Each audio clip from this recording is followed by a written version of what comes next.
Okay, Seima, Matthew here with freeprescriptionlenses.com, and with the help of my GoPro camera, I'm going to show you how I cut prescription lenses for your Dolce Gabbana 5017. Beautiful wood finish on the sides of there, platinum front with the wooden sides, saying D and G. So let's get started. Normally people see me trace the frame. This is semi-rimless, meaning there's only string at the bottom, so I'm going to do a new trick. What I do is I line this up. I get a level grid on here. Take that off. I actually measured the width of your frame. The frame's pupillary distance is known as. I'm getting 67. I write that down so I don't forget the size. I take out your right lens. I put it on my little tracing unit. Get everything lined up. The reason I put those red dots, I line them up on the line that is behind there. Make sure everything is level. It is. Press it down. Now I'm going to trace the shape of your lens. This is going to pop up and go around in a circle and trace the shape of your frame. Your lens shape for the frame. And then I'm going to pull up that shape on the computer. Okay, it is done. I'm going to cut your Italian frame in my Italian LE1000 edger. Pull up this shape. Your pupillary distance is 63. Actually, let me type in that. 67 for the frame PD. Your PD is 63. This is a polycarbonate lens being cut for a rimless frame. And I always cut these just a little bit larger. Alright, so you are minus 1 1/4 OU, meaning that you have no astigmatism correction, and you only need 1 1/4 steps of correction diopters. I'm going to put a red dot in the center of this so you can see that better, and an R on there for right. We'll do the same thing for the left lens. And you got, of course, here at freeprescriptionlenses.com, when you buy the frame, you get free prescription lenses, but you upgraded to the anti-glare coating, and that's all you paid for. So I'm going to put this double-sided adhesive sticker on this block. Line it up in the crosshairs of my scope. Find your optical center. Whoa, I'm going to drop the block. I'm going to drop it.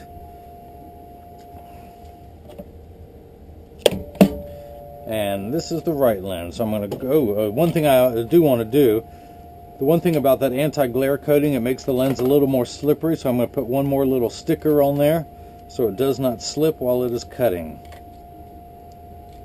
Now I can get started. Put this in the chuck, close this up, and it's going to start cutting. The first thing that's going to happen is this is going to come down and trace the shape of your frame onto the lens to make sure the lens is large enough. And it is. I always make sure to order them large enough so we never have a problem. I am a licensed optician. I see problems coming miles in advance, and I make sure they never happen here. Now that anti-glare coating, by the way, okay, let me back up a little bit. The cutting wheel is actually down here on the bottom. It's the lighter color wheel. It has a very heavy grit, like a heavy grit sandpaper, and it's going to grind away most of your polycarbonate. And then this is actually going to come down and put the groove into it where the string is going to hold it in place.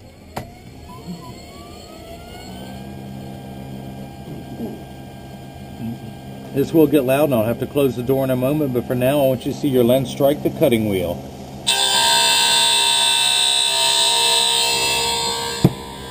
Now your lenses,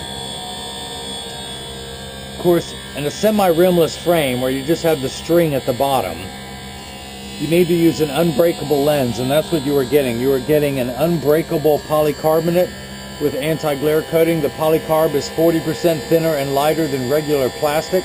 It is bulletproof up to 22 caliber. It's virtually unbreakable and has both UVA and UVB protection. What the anti-glare does is it eliminates glare when driving at night, particularly driving at night in the rain. But it also reduces glare from street lights, stoplights, computer screens, overhead lights, fluorescent lights. That's the medical beneficiary side. There's also the cosmetic side. It's 3 features in one. The cosmetic side is it eliminates reflection, so when someone's looking at you, they're not looking at their reflection in your glasses. So it makes for better eye contact.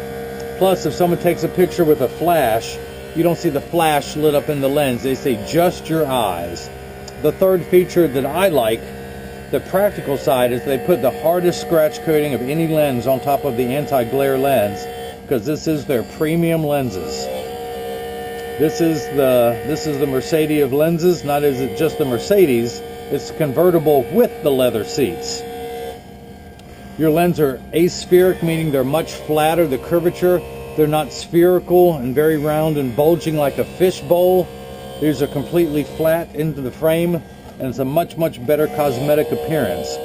Most places online will make you purchase plastic. They'll make you upgrade for more money to the polycarbonate, and then from there, they want you to pay extra for the aspheric. This is where I start, and then go up from there, where everyone else charges you several times just to get to my starting point. And did I mention these lenses are free? I am the lab guy. I do all my own work. I'm not going to let anyone else cut my lenses for me. It ain't never going to happen. Now, you will see this wheel come down. Oh, hang on. Okay. It's just going around. It's not putting the bevel on there. It's just flattening it out completely. So there's no rounded edges. And then this wheel is going to come down. There's actually a blade right here that's going to cut into the side of the lens. It's going to put a groove that the string will hold in place.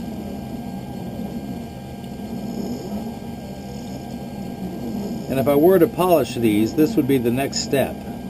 Sometimes people like to polish semi-rimless. I do not, especially now that you have an anti-glare coating.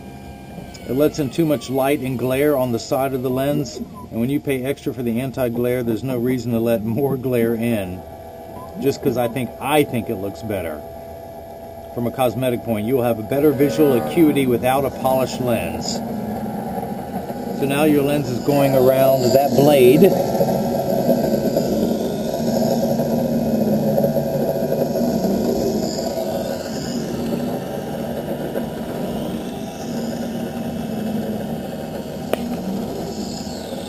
This whole process will take about 15 minutes. It's now 7:45 on Thursday, March 6th.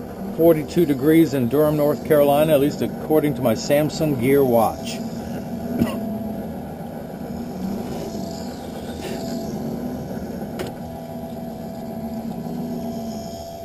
Close the door there so things don't get wet. And make sure the camera lens didn't get wet.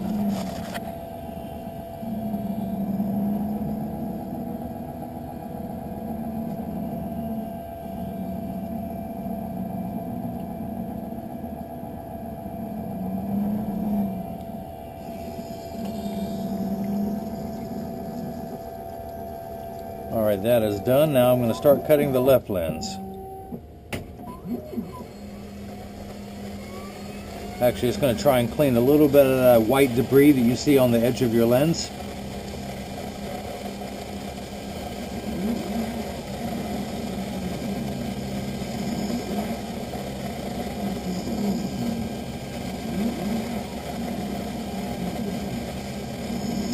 Although I'm going to do some more, so I'll tell you what, let me hit stop. We'll start cutting the left lens, because I'm going to keep working on this while this one cuts. Alright, let me pop this in, hit left, and start.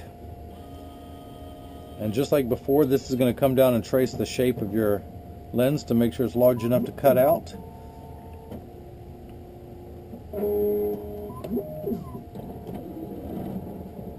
Believe it or not, that is the shape of your lens that it is practicing on as it goes around and around. If this were a pen, it would draw this shape onto the lens. It's going to do both sides just to check the thickness of the lens.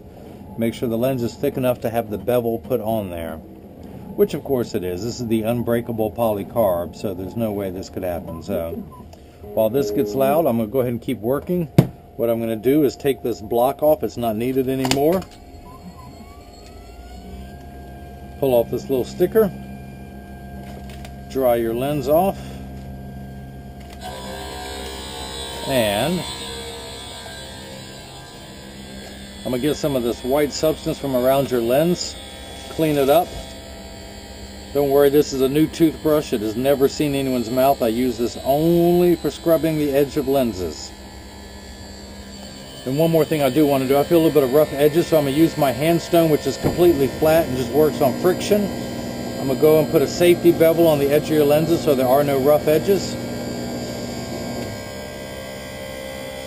Scrape away that white Schwarf is the technical word for it, which essentially is optical sawdust.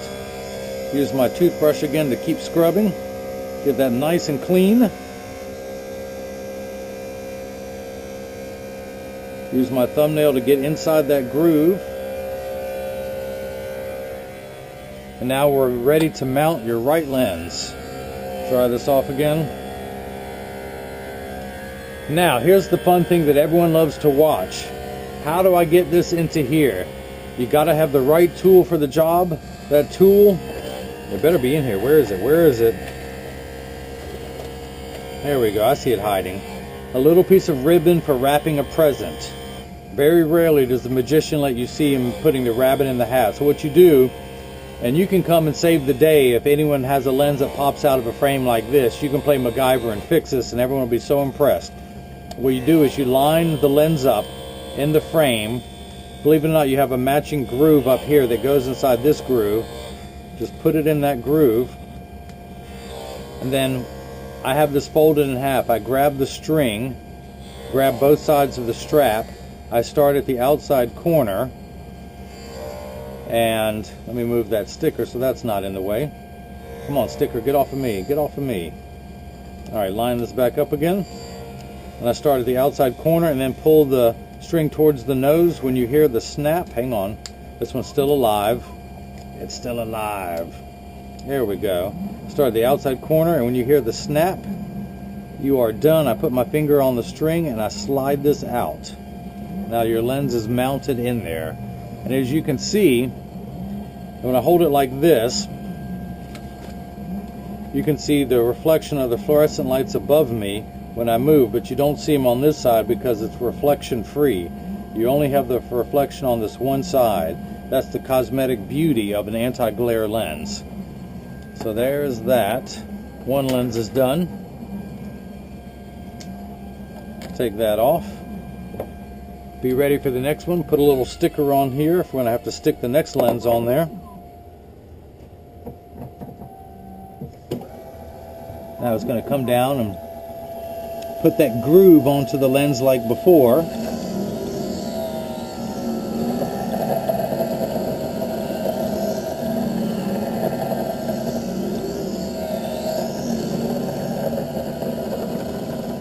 And actually the sawdust is filled up, so I'm going to take this out. This is a trap that catches the sawdust. Put that back in.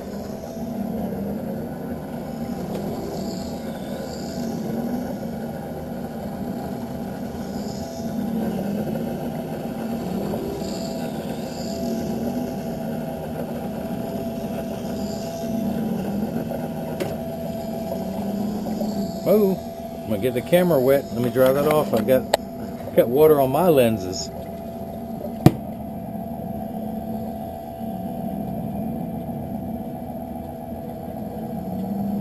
Everyone's splashing. Everyone is splashing. Let me see if you can watch this through the door there.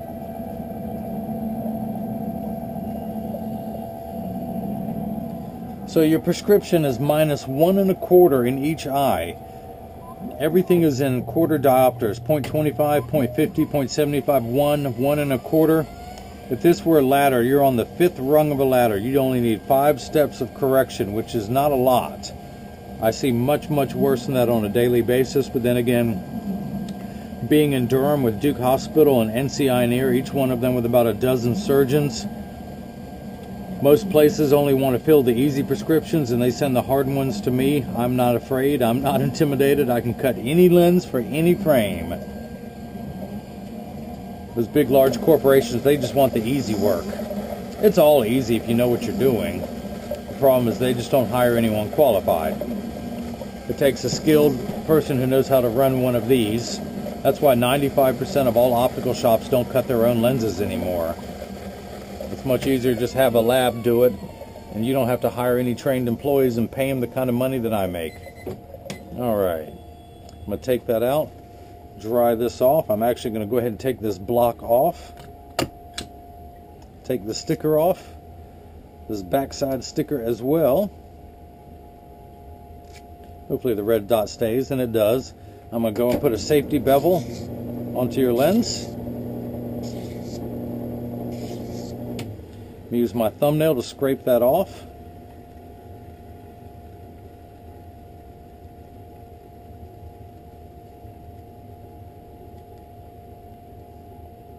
Now that it's on the counter, if you notice, I wiped that onto the floor because I went to school for years to learn how to wipe stuff on the floor. Kids, if you try this at home, don't expect to be able to wipe things on the floor as well as me. I've been doing this for years. I went to school for years to learn how to do that. You think you can just come along and wipe stuff on the floor? What's up with kids today? I tell you, no respect for their elders. Get the last of that little debris out with my thumbnail. There we go. And now we're ready to mount this lens. Put that back, dry this off, and just like before, I'm going to pop this lens out real quick, the original one, and now I'm going to put your prescription one in there. I get everything lined up just right. Using that strap again, I grab the 20-pound fishing string, which is what it is. Should this ever break, it only takes me well, actually it does take me about a minute to restring this. You pop that on there, slide that out, and now your lens is mounted. I do want to check the PD. I'm going to line this back up again. Put a red dot on this side. Red dot on that side, and just so you can see at home, I'm going to darken that. Come on, I need to put a better one on this side. There we go. I'm running out of ink. There we go.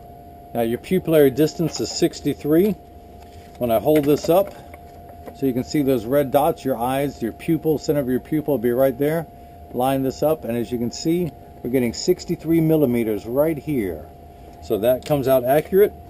I do want to use my optical grade acetone to clean the red dots off that I just put on there. And one last thing I'm going to do before I call you and let you know they're ready is to make sure the frame is in standard alignment.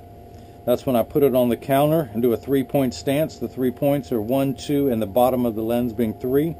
Put that there, that lines up. Flip that over, same thing. Make sure each hinge lines up perfectly and the same amount of tension on there.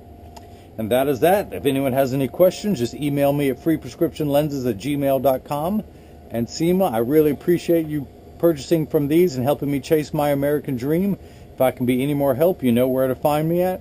And that's one of the many, many ways I bring that loving feeling back to glasses. Thank you.